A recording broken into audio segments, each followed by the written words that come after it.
Raghava vision செய்திகளுக்காக ஆனந்தி. விரிவான செய்திகளை காணும் முன் இன்றைய முக்கிய செய்திகள். ஒருதலை காதலால் விபரீதம், பெட்ரோல் ஊற்றி உயிருடன் எரித்து இளம்பெண் கொலை, வாலிபர் கைது. மதியம் 12 மணி முதல் 3 மணி வரை பொதுமக்கள் வெளியில் வருவதை தவிர்க்க வேண்டும், மாவட்ட ஆட்சியர் வலியுறுத்தல். பெரிய மார்க்கெட் மீன் விற்கும் பெண்கள் திடீர் மறியல், போலீசார் சமரச பேச்சுவார்த்தை. சுல்தான்பேட்டை துணை சுகாதார நிலையத்தில் பொருட்கள் திருட்டு, தூத்துக்குடி வாலிபர் கைது. இனி விரிவான செய்திகள். ஒருதலை காதலால் பெட்ரோல் ஊற்றி தீ வைக்கப்பட்ட பெண் சிகிச்சை பலனின்றி பரிதாபமாக உயிரிழந்தார். புதுச்சேரி நேதாஜி நகர் பகுதியை சேர்ந்தவர் ஷர்மிளா தனியார் ஜவுளி நிறுவனம் ஒன்றில் பணிபுரிந்து வந்தார். இவரை புதுச்சேரி வானரப்பேட்டை இந்திரா நகர் பகுதியை சேர்ந்த ஜோசப் என்பவர் ஒருதலையாக காதலித்து வந்துள்ளார். ஜோசப்பிற்கு ஏற்கனவே திருமணமாகி 2 குழந்தைகள் உள்ள நிலையில் அவர் தனது மனைவியிடம் இருந்து விவாகரத்து பெற்று தனியாக வாழ்ந்து வந்துள்ளார். இந்நிலையில் ஜோசப் ஷர்மிளாவை ஒருதலையாக காதலித்து வந்ததாக கூறப்படுகிறது. கடந்த 1 மாதமாக ஷர்மிளாவை தினந்தோறும் அவர் செல்லும் இடங்களுக்கு பின்தொடர்ந்து சென்று காதலிக்குமாறு ஜோசப் வற்புறுத்தியுள்ளார். இதில் ஆத்திரமடைந்த ஷர்மிளா பெரியகடை காவல் நிலையம் மற்றும் மொதிஞ்சாலை காவல் நிலையத்தில் புகார் அளித்துள்ளார். இந்நிலையில் ஷர்மிளா நேற்றிரவு 9 மணியளவில் வழக்கம் போல அண்ணா சாலையில் இயங்கி வரும் தனியார் ஜவுளி நிறுவனத்தில் தனது பணியை முடித்துவிட்டு அண்ணா சிலை வழியாக வீடு திரும்பிக் கொண்டிருந்தார். உழவர் சந்தை அருகே ஜோசப் பெற்றோருடன் காத்திருந்துள்ளார். அவர் ஷர்மிளாவிடம் தன்னை காதலிக்குமாறு வற்புறுத்தியுள்ளார். இதில் இருவருக்கும் வாய் தகராறு ஏற்பட்டதில் ஆத்திரமடைந்த ஜோசப் தான் கையில் கொண்டு வந்த பெட்ரோலை அந்த பெண்ணின் மீது ஊற்றி தீயிட்டு கொளுத்தியுள்ளார். இதில் தீ மளமளவென உடல் முழுவதும் எரிந்த நிலையில் ஷர்மிளா 100 அடி தூரத்திற்கு ஓடிச் சென்று கீழே விழுந்துள்ளார். உடல் முழுவதும் எரிந்து 85% தீக்காயங்களுடன் உயிருக்கு போராடிய ஷர்மிளாவை அங்கிருந்தவர்கள் மீட்டு புதுச்சேரி அரசு மருத்துவமனையில் சிகிச்சைக்காக அனுமதித்தனர். அங்கு அவருக்கு தீவிர சிகிச்சை அளிக்கப்பட்டு வந்தது. ஆயினும் சில மணி நேரங்களிலேயே அவர் உயிரிழந்தார். இது குறித்து ஒதிஞ்சாலை போலீசார் வழக்கு பதிவு செய்து விசாரணை நடத்தி வருகின்றனர். அவர்கள் ஜோசப்பை கைது செய்துள்ளனர். மதியம் 12 மணியிலிருந்து 3 மணி வரை பொதுமக்கள் யாரும் அத்தியாவசியமின்றி வெளியில் செல்ல வேண்டாம் என்று மாவட்ட ஆட்சியர் குலோத்துங்கன் தெரிவித்துள்ளார். மாவட்ட ஆட்சியர் குலோத்துங்கன் அதிகாரிகளுடன் நடத்திய கூட்டம் ஒன்றில் பேசினார். அப்பொழுது அவர் வருகின்ற மே மாதம் வரை புதுவையில் வெயிலின் தாக்கம் சற்று அதிகமாக இருக்கும் என்றும், எனவே பாதுகாப்பு முன்னேற்பாடு நடவடிக்கைகளை எடுக்க வேண்டும் என்றும் அறிவுறுத்தினார். பொதுமக்கள் மற்றும் முதியவர்கள் நண்பகல் 12 மணி முதல் 3 மணி வரை அத்தியாவசிய தேவைகளுக்கு அவசியமில்லாமல் வெளியில் வருவதை தவிர்க்க வேண்டும் என்றும், பருத்தி உடைகளை அணிய வேண்டும், அடிக்கடி தண்ணீர் அருந்த அறிவுறுத்த வேண்டும் என்றும் கேட்டுக்கொண்டுள்ளார். பொதுப்பணித்துறை, உள்ளாட்சித்துறை மூலம் மக்கள் அதிகம் கூடும் முக்கிய இடங்களில் தண்ணீர் பந்தல் அமைக்க வேண்டும் என்றும், சிக்னல்களில் தற்காலிக நிழல்குடை அமைக்க வேண்டும், மின்துறை அதிகாரிகள் மின்தடையை உடனடியாக சீரமைக்க வேண்டும், பள்ளிகளில் மாணவர்களுக்கு தேவையான வசதிகளை ஏற்படுத்தி தர வேண்டும் என்றும் அறிவுறுத்தினார். ஆம்புலன்ஸ் மற்றும் தீயணைப்புத்துறை வாகனங்கள் தயார் நிலையில் இருக்க வேண்டும் என்றும், கால்நடைகளை பாதுகாப்பான இடங்களில் தங்க வைத்து பராமரிக்க வேண்டும் என்றும் அறிவுறுத்தினார். 100 நாள் வேலை திட்டத்தில் பணிபுரியும் பெண்களுக்கான நேரத்தை மாற்றியமைக்க வேண்டும் என்று குறிப்பிட்ட அவர், தொழிற்சாலைகளில் பணிபுரிபவர்களுக்கு தகுந்த பாதுகாப்பு அளிக்க வேண்டும் என்றும் கேட்டுக்கொண்டார். பெரிய மார்க்கெட் மீன் விற்கும் பெண்கள் திடீர் மறியலில் ஈடுபட்டதால் பரபரப்பு ஏற்பட்டது. புதுவை லாஸ்பேட்டையில் உள்ள தனியார் மீன்கடை உரிமையாளர் துறைமுகத்திற்கு மீன் படகுகள் வந்து சேர்ந்தவுடன் மீன்களை அதிக அளவில் நேரடியாக வாங்கி குவித்து வைத்துக் கொள்வதாகவும், இதனால் மற்ற மீன் வியாபாரிகளுக்கு மீன் பற்றாக்குறை ஏற்படுவதாகவும் மீனவர்கள் குற்றம் சாட்டியுள்ளனர். மேலும் அந்த மீன்களை ஐஸ் பெட்டிகளில் வைத்து பின்னர் மிகவும் குறைந்த விலையில் விற்பனை செய்வதால் உள்ளூர் மீனவர் பெண்களின் வருமானமும் வியாபாரமும் கடுமையாக பாதிக்கப்படுவதாக தெரிவித்தனர். இதனால் பெரும் இழப்பை சந்தித்து வந்த அவர்கள் ஒன்றிணைந்து இன்று நேரு வீதி, காந்தி வீதி சந்திப்பில் மறியல் போராட்டத்தில் ஈடுபட்டனர். இது குறித்து தகவல் அறிந்து வந்த பாஜக மாநில தலைவர் VP ராமலிங்கம் மீனவ வியாபாரிகளின் கோரிக்கைகளையும் பிரச்சனைகளையும் கேட்டறிந்து அவர்களுக்கு ஆதரவு தெரிவித்தார். இதேபோல ராஜ்பவன் வேட்பாளர் விக்னேஷ் கண்ணனும் ஆதரவு தெரிவித்தார். இதனிடையே முதுநிலை காவல் கண்காணிப்பாளர் கலைவாணன் இந்த பிரச்சனை குறித்து மீனவர்களிடம் கேட்டறிந்தார். மீனவர்கள் பிரச்சனையை மனுவாக அளித்தால் தேவையான நடவடிக்கை எடுக்கப்படும் என்று அவர் உறுதியளித்தார். இதனையடுத்து மீனவர்கள் அங்கிருந்து கலைந்து சென்றனர். சுல்தான்பேட்டை துணை சுகாதார நிலையத்தில் கம்ப்யூட்டரை திருடிய தூத்துக்குடியை சேர்ந்த வாலிபரை போலீசார் கைது செய்தனர். புதுச்சேரி வில்லியனூர் காவல் நிலையத்திற்குட்பட்ட சுல்தான்பேட்டை ரயில்வே நிலையம் அருகில் புதுச்சேரி துணை சுகாதார நிலையம் அமைந்துள்ளது. வழக்கம் போல பணியை மேற்கொள்வதற்காக துணை சுகாதார நிலையம் வந்த செவிலியர்கள் பூட்டு உடைக்கப்பட்டிருப்பதை கண்டு அதிர்ச்சி அடைந்தனர். இது தொடர்பாக வில்லியனூர் போலீசார் வழக்கு பதிவு செய்து சுகாதார நிலையம் மற்றும் அருகில் உள்ள இடங்களில் இருந்த கண்காணிப்பு காட்சிகளை ஆய்வு செய்தனர். விசாரணையில் மருத்துவமனையில் இருந்து 50,000 ரூபாய் மதிப்பிலான கம்ப்யூட்டர், அதன் உதிரி பாகங்கள் மற்றும் மின்சாதன பொருட்கள் காணாமல் போயிருந்தது தெரியவந்தது. அவை ஒரு இரும்பு கடைக்கு விற்பனைக்கு சென்றதும் தெரியவந்தது. விற்பனை செய்ய வந்த நபரை பிடித்து விசாரணை நடத்திய போது தூத்துக்குடி மாவட்டம் ஸ்ரீவைகுண்டம் பகுதியை சேர்ந்த சண்முக சுந்தரம் என்பதும் வேலை இல்லாததால் மருத்துவமனை நோட்டமிட்டு கதவை உடைத்து பொருட்களை திருடியதாக கூறியுள்ளார். இதுகுறித்து வழக்கு பதிவு செய்த போலீசார் அவரை கைது செய்தனர். யுபிஎஸ்சி தேர்வில் வெற்றி பெற்ற அமலோற்பவம் பள்ளி மாணவிக்கு பாராட்டு விழா நடைபெற்றது. புதுவை வானரப்பேட்டையில் உள்ள அமலோற்பவம் மேல்நிலைப் பள்ளியில் 6ஆம் வகுப்பு முதல் 12ஆம் வகுப்பு வரை படித்தவர் மாணவி வைகவி. இவர் அரசு கல்வி நிறுவனத்தில் பிடிஎஸ் படித்து பல் டாக்டர் ஆனார்.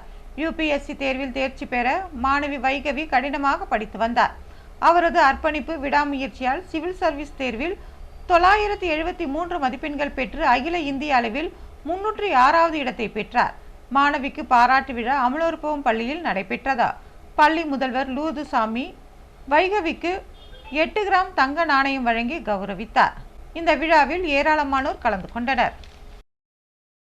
புதுவை சட்டமன்ற தேர்தலில் என்ஆர் காங்கிரஸ் 16 தொகுதிகளிலும், பாஜக மற்றும் பிற கூட்டணி கட்சிகள் 14 தொகுதிகளிலும் போட்டியிடும் என்று தெரிவிக்கப்பட்டுள்ளது. புதுச்சேரியில் என்ஆர் காங்கிரஸ் பாஜக கூட்டணி குறித்து மத்திய அமைச்சரும் பாஜக தேர்தல் பொறுப்பாளருமான மன்சுக் மாண்டவியா தலைமையில் தனியார் ஹோட்டலில் முதலமைச்சர் ரங்கசாமியுடன் ஆலோசனை கூட்டம் நடைபெற்றதாம். இந்த கூட்டத்தில் பாஜக மேலிட பொறுப்பாளர் நிர்மல்குமார் சுரானா, அமைச்சர் லட்சுமி நாராயணன் ஆகியோர் உடனிருந்தனர். இந்த கூட்டத்தில் தேசிய ஜனநாயக கூட்டணி இறுதி செய்யப்பட்டது. இதனையடுத்து பாஜக தலைமை அலுவலகத்தில் செய்தியாளர்களிடம் பேசிய பாஜக மேலிட பொறுப்பாளர் நிர்மல்குமார் சுரானா, தங்களது தேர்தல் பொறுப்பாளரும் மத்திய அமைச்சருமான மன்சுக் மாண்டவியா தலைமையில் முதலமைச்சர் ரங்கசாமியுடன் கூட்டணி தொடர்பான ஆலோசனை நடத்தியதாகவும், கடந்த தேர்தலில் பாஜக என்ஆர் காங்கிரஸ் கூட்டணிக்கு ஒதுக்கப்பட்ட இடங்கள் இந்த முறையும் நிற்கும் என்றார். இதில் என்ஆர் காங்கிரசுக்கு 16 இடங்களும், பாஜக மற்றும் கூட்டணி கட்சிகளுக்கு 14 இடங்களிலும் நிற்கும் என்றும், இந்த தொகுதிகளில் யார் நிற்பது என பின்னர் பேசி முடிவெடுக்கப்படும் என்றார். மேலும் தமிழகத்தில் என்ன கூட்டணி உள்ளதோ அதே கூட்டணி புதுச்சேரியிலும் தொடரும் என்றும், அதிமுக கடந்த முறை 5 தொகுதிகளில் போட்டியிட்டது, இந்த முறையும் அவர்களுடன் பேசி எத்தனை தொகுதி என்று ஒதுக்கப்படும் என்றார். சட்டமன்ற தேர்தலை முன்னிட்டு துணை ராணுவத்தினர் போலீசாருடன் வாகன சோதனையில் ஈடுபட்டனர். தமிழகம் மற்றும் புதுச்சேரியில் சட்டப்பேரவை தேர்தல் நடைபெற உள்ளது. இன்னும் ஓரிரு நாளில் தேர்தலுக்கான தேதியை தலைமை தேர்தல் ஆணையம் அறிவிக்க உள்ள நிலையில், தமிழகம் மற்றும் புதுச்சேரியில் தேர்தலை முன்னிட்டு பாதுகாப்பு பணிக்கு துணை ராணுவ வீரர்கள் அனுப்பி வைக்கப்பட்டுள்ளனர். இந்நிலையில் புதுச்சேரிக்கு வந்துள்ள துணை ராணுவ வீரர்களுடன் புதுச்சேரி போலீசார் வாகன சோதனையில் ஈடுபட்டு வருகின்றனர். குறிப்பாக புதிய பேருந்து நிலையம், ராஜீவ்காந்தி சதுக்கம், மாநில எல்லைகளில் அண்டை மாவட்டங்களில் இருந்து வரக்கூடிய அனைத்து வாகனங்களிலும் சோதனை மேற்கொள்ளப்பட்டு வருகிறது. புதுவை குபேர் மண்டபத்தை சட்டமன்ற உறுப்பினர் அனிபால் கென்னடி திறந்து வைத்தார். புதுச்சேரி உப்பளம் தொகுதிக்குட்பட்ட சுப்பையா சாலையில் அமைந்துள்ள குபேர் திருமண மண்டபம் புதுப்பித்து மேம்படுத்தப்பட்டு உப்பளம் தொகுதி சட்டமன்ற உறுப்பினர் அனிபால் கென்னடி தலைமையில் திறந்து வைக்கப்பட்டது. இந்த பணிகள் சுப்பராய பிள்ளை அறக்கட்டளை நிதியிலிருந்து மேற்கொள்ளப்பட்டன. இந்த திட்டத்திற்கான பூமி பூஜை நிகழ்ச்சி முன்னதாக உப்பளம் தொகுதி சட்டமன்ற உறுப்பினர் அனிபால் கென்னடி தலைமையில் நடைபெற்றது. பல ஆண்டுகளுக்கு முன்பு புதுச்சேரி நகராட்சியால் கட்டப்பட்ட இந்த திருமண மண்டபம் உப்பளம், வானரப்பேட்டை, நேதாஜி நகர், வம்பாகீரப்பாளையம், சின்னக்கடை, கோலாஸ் நகர், வீரர்வெளி, பெரியப்பள்ளி, கீரப்பாளையம், திப்புராயப்பேட்டை உள்ளிட்ட பகுதிகளை சேர்ந்த பொதுமக்கள் குறைந்த செலவில் திருமணம் உள்ளிட்ட சுப நிகழ்ச்சிகளை நடத்தும் வகையில் பயன்படும் என்று தெரிவிக்கப்பட்டது. திறப்பு விழாவில் காவல் ஆய்வாளர் கார்த்திகேயன், நகராட்சி உதவி பொறியாளர் யுவராஜ், இளநிலை பொறியாளர் சண்முகம், ஆய்வாளர் சந்திரசேகரன் உள்ளிட்ட பலர் கலந்து கொண்டனர்.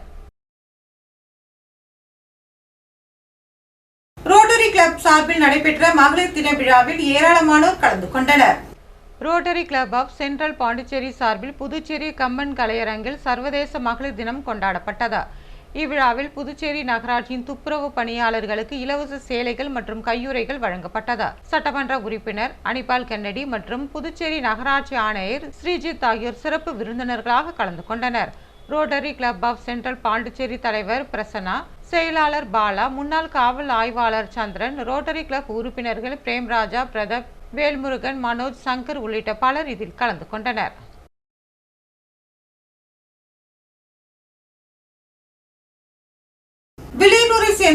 ரவுடிகள் ஊருக்குள் நுழைய தடை விதித்து மாவட்ட ஆட்சியர் உத்தரவிட்டுள்ளார்.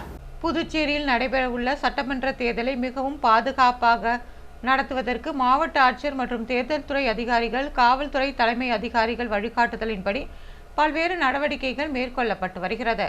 அதன் அடிப்படையில் வில்லியனூர் காவல் நிலையத்திற்கு உட்பட்ட கணுவாப்பேட்டை தமிழ்ச்செல்வன், கோபாலன் கடை சுரேஷ், அம்மாநகர் மணி என்கிற மணிகண்டன், கோபாலன் கடை பிரதீப் ஆகியோர் மீது சட்டம் ஒழுங்கு மேற்கு காவல் கண்காணிப்பாளர் சுப்பிரமணியன் ஆலோசனையின்படி வட்ட ஆய்வாளர் கலைச்செல்வன் மற்றும் உதவி ஆய்வாளர் திருமுருகன் பரிந்துரையின் பேரில், புதுச்சேரி மாவட்ட ஆட்சியர் குலோத்துங்கன் உத்தரவின் பேரில் வில்லியனூர் துணை மாவட்ட ஆட்சியர் குமரன், வில்லியனூர் காவல்துறை மூலமாக பரிந்துரைக்கப்பட்ட 4 பேர் மீதும் ஊருக்குள் நுழைய தடை விதித்து உத்தரவு பிறப்பித்துள்ளார். தேர்தல் நேரங்களில் எந்த ஒரு அசம்பாவிதமும் ஏற்படாத வகையில் இருப்பதற்காக இதுபோன்ற முன்னெச்சரிக்கை நடவடிக்கைகள் மேற்கொள்ளப்பட்டிருப்பதாக காவல்துறையினர் தெரிவித்துள்ளனர். வில்லியனூரில் பல்வேறு வளர்ச்சி பணிகளை சட்டமன்ற எதிர்க்கட்சி தலைவர் சிவா தொடங்கி வைத்தார். புதுவை வில்லியனூர் சட்டமன்ற தொகுதிக்குட்பட்ட கருப்பட்டி வாய்க்காலில் பொதுப்பணித்துறை நீர்ப்பாசன கோட்டம் மூலம் மாதா கோவில் முதல் சீலா ஓடை வரையிலும், கொம்பாக்கம் அம்மன் கோவில் முதல் சீலா ஓடை வரையிலும் 18.99 கோடி ரூபாய் செலவில் பிசிசி வாய்க்கால் கட்டுமான பணி மற்றும் ஒதியம்பட்டு வருவாய் கிராமத்திற்கு உட்பட்ட பெரியபேட் கால்வாயை இணைக்கும் க்ளூனி பள்ளி சாலையின் குறுக்கே 35.62 லட்சம் ரூபாய் செலவில் மதகு கட்டும் பணிக்கான பூமி பூஜை நடைபெற்றதா. தொகுதி சட்டமன்ற உறுப்பினரும் எதிர்க்கட்சி தலைவருமான சிவா கலந்து கொண்டு பிசிசி கட்டுமான பணி மற்றும் மதகு அமைக்கும் பணியினை தொடங்கி வைத்தார். இதில் பொதுப்பணித்துறை தலைமை பொறியாளர் வீரசெல்வம், கண்காணிப்பு பொறியாளர் சுந்தரமூர்த்தி, நீர்ப்பாசன கோட்ட செயற்பொறியாளர் ராஜ்குமார், உதவி பொறியாளர் மதிவாணன் உள்ளிட்ட பலர் கலந்து கொண்டனர்.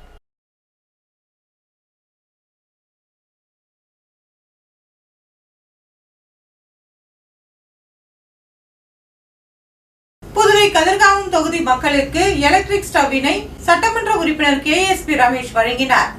கேஸ் சிலிண்டர் தட்டுப்பாடு ஏற்பட்டுள்ளதால் நட்சத்திர ஹோட்டல் முதல் சிறுகடை வரை தவிப்புக்கு ஆளாகி வருகின்றனர். மேலும் சமையல் சிலிண்டர் கிடைப்பதில் சிரமமாகி வருவதால் வீடுகளில் மக்கள் அவதியடைந்துள்ளனர். இதனை உணர்ந்த கதிர்காமம் தொகுதியின் சட்டமன்ற உறுப்பினர் KSP ரமேஷ் எலக்ட்ரிக் அடுப்புகளை தொகுதி மக்களுக்கு வழங்கும் பணியை துவக்கியுள்ளார்.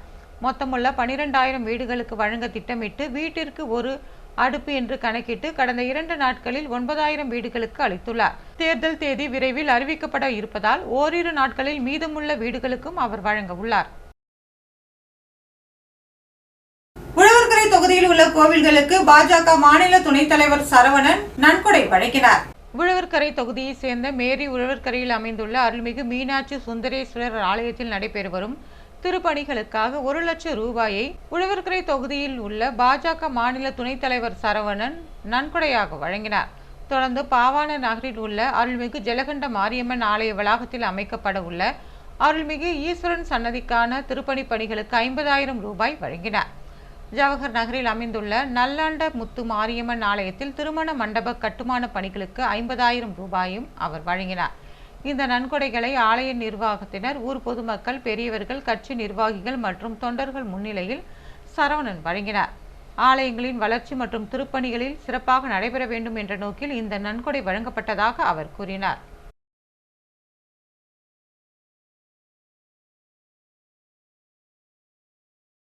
வெங்கடேஸ்வர ஆட்டோ ஸ்டாண்ட் தொழிலாளர்களுக்கு லட்சிய ஜனநாயக கட்சியின் தலைவர் ஜோஸ் சார்லஸ் மார்டின் நலத்திட்ட உதவிகளை வழங்கினார். புதுவை காமராஜர் நகர் தொகுதிக்கு உட்பட்ட வெங்கடேஸ்வரா நகர் ஆட்டோ ஸ்டாண்ட் இதுவரை புதுவை மாநில ஆட்டோ ஓட்டுநர் தொழிலாளர் நல சங்கத்தின் கீழ் செயல்பட்டு வந்தது. லட்சிய ஜனநாயக கட்சி புதுச்சேரி மாநில மக்களுக்கு செய்து வரும் பல்வேறு நல செயல்களால் ஈர்க்கப்பட்ட இந்த ஆட்டோ ஸ்டாண்டில் பணிபுரியும் தொழிலாளர்கள் அனைவரும் ஒன்றிணைந்தனர். பொருளாதார ரீதியாக பாதிக்கப்பட்டிருந்த ஆட்டோ ஓட்டுநர்களின் வாழ்க்கை முன்னேற வேண்டும் என்ற நோக்கில் ஆட்டோ சங்க தலைவர் மணிவண்ணன் தலைமையிலும் பொதுச் செயலாளர் சங்கர் முன்னிலையிலும் லட்சிய ஜனநாயக கட்சியின் தலைவர் ஜோஸ் சார்லஸ் மார்டினை நேரில் சந்தித்து கோரிக்கை மனு அளித்தனர். அப்போது ஆட்டோ தொழிலாளர்களின் வாழ்வாதாரம் மேம்பட தேவையான நடவடிக்கைகள் எடுக்க வேண்டும் என்றும் அரசு மற்றும் கட்சி சார்பில் உதவிகள் கிடைக்க வழிவகை செய்ய வேண்டும் என்றும் அவர்கள் வலியுறுத்தினர். மேலும் இந்த ஆட்டோ ஸ்டாண்டில் நீண்ட காலமாக பணியாற்றி வரும் சீனியர் ஓட்டுநரான மிக்கல்நாதன் பொருளாதார ரீதியாக மிகவும் பின்தங்கி இருப்பதால் அவருக்கு உதவிட வேண்டும் என்று கோரிக்கை வைக்கப்பட்டது. இந்த கோரிக்கையை ஏற்ற லட்சிய ஜனநாயக கட்சியின் தலைவர் ஜோஸ் சார்லஸ் மார்டின் மிக்கல்நாதனுக்கு புதிய எலக்ட்ரிக் ஆட்டோவை வழங்கி உதவி செய்தார். தொடர்ந்து லட்சிய ஜனநாயக கட்சியின் ஆட்டோ ஓட்டுநர்கள் சங்கத்தின் தலைமையிலான புதிய ஆட்டோ ஸ்டாண்டை திறந்து வைத்து ஓட்டுநர்களுக்கு பல்வேறு நலத்திட்ட உதவிகள் வழங்கப்பட்டன. நிகழ்ச்சியில் பொதுச் செயலாளர் துரைசாமி, பாபு, ஒருங்கிணைப்பு பொதுச் செயலாளர் சுரேஷ், பரப்புரை பொதுச் செயலாளர் நடிகர் தாடி பாலாஜி, தட்டாஞ்சாவடி தொகுதி தலைவர் ஜெயசங்கர் ஆகியோர் கலந்து கொண்டனர்.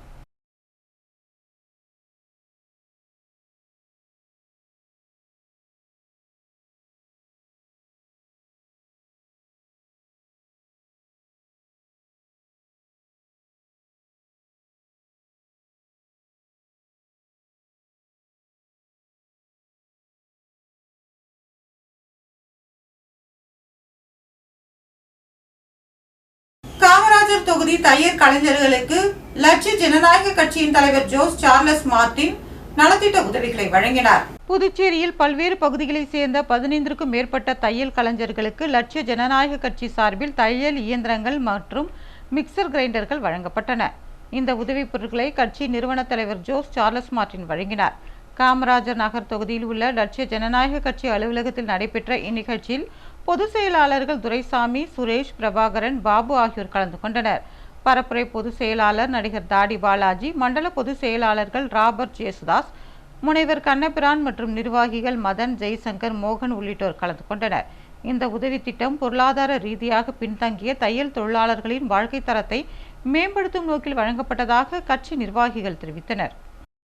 காமராஜர் நகர் தொகுதியில் லட்சிய ஜனநாயக கட்சியின் தலைவர் ஜோஸ் சார்லஸ் மார்டின் அன்னதானம் வழங்கினார். புதுச்சேரி காமராஜர் தொகுதிக்குட்பட்ட பகுதிகளில் தினந்தோறும் அன்னதானம் வழங்கப்பட்டு வந்தது. இந்நிலையில் லட்சிய ஜனநாயக கட்சியின் தலைவர் ஜோஸ் சார்லஸ் மார்டின் இன்று பொதுமக்களுக்கு நேரில் அன்னதானம் வழங்கினார்.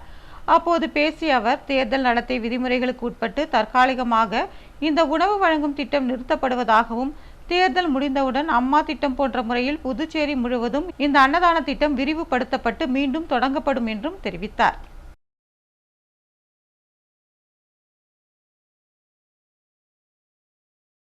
அனைவருக்கும் வணக்கம். இன்னைக்கு கடைசி நாளாக நான் அன்னதானம் கொடுத்த எலெக்ஷன் கோட் ஆஃப் கான்டக்ட் வரதுனால இன்னைக்கு கடைசி நாளாக அது அன்னதானத்தை க்ளோஸ் பண்ணுறோம். அதுக்காக இன்னைக்கு நான் நேரில் வந்து அந்த மக்களுக்கு நான் பரிமாறி அவங்களுக்கு நன்றி தெரிவிச்சுட்டு அவங்களுக்கு அந்த அறிவிச்சுட்டு அடுத்தது வந்து நம்ம நெக்ஸ்ட் கோட் ஆஃப் கான்டக்ட் முடிஞ்சதுக்கப்புறம், எலெக்ஷன் முடிஞ்சதுக்கப்புறம் இது இங்கே மட்டும் இல்லாமல் இது எல்லா தொகுதியிலையும் ப்ளஸ் ஒரு அம்மா உணவகம் மாதிரி இது பசிலா புதுச்சேரி கான்செப்ட்ல பண்ணணும்னு ஒரு ஆசை. அதை கண்டிப்பாக நிறைவேற்றுவோம். புதுவையில் இன்றைய தங்கம் மற்றும் வெள்ளி விலை விவரம். தங்கம் 1 கிராம் 14,635 ரூபாய். ஒரு சவரன் தங்கம் 1,17,080 ரூபாய். வெள்ளி 10 கிராம் 2,770 ரூபாய். மீண்டும் இன்றைய முக்கிய செய்திகள். ஒருதலை காதலால் விபரீதம், பெட்ரோல் ஊற்றி உயிருடன் எரித்து இளம்பெண் கொலை, வாலிபர் கைது. மதியம் 12 மணி முதல் 3 மணி வரை பொதுமக்கள் வெளியில் வருவதை தவிர்க்க வேண்டும், மாவட்ட ஆட்சியர் வலியுறுத்தல். பெரிய மார்க்கெட் மீன் விற்கும் பெண்கள் திடீர் மறியல், போலீசார் சமரச பேச்சுவார்த்தை. சுல்தான்பேட்டை துணை சுகாதார நிலையத்தில் பொருட்கள் திருட்டு, தூத்துக்குடி வாலிபர் கைது. இத்துடன் செய்திகள் நிறைவு பெறுகிறது. வணக்கம்.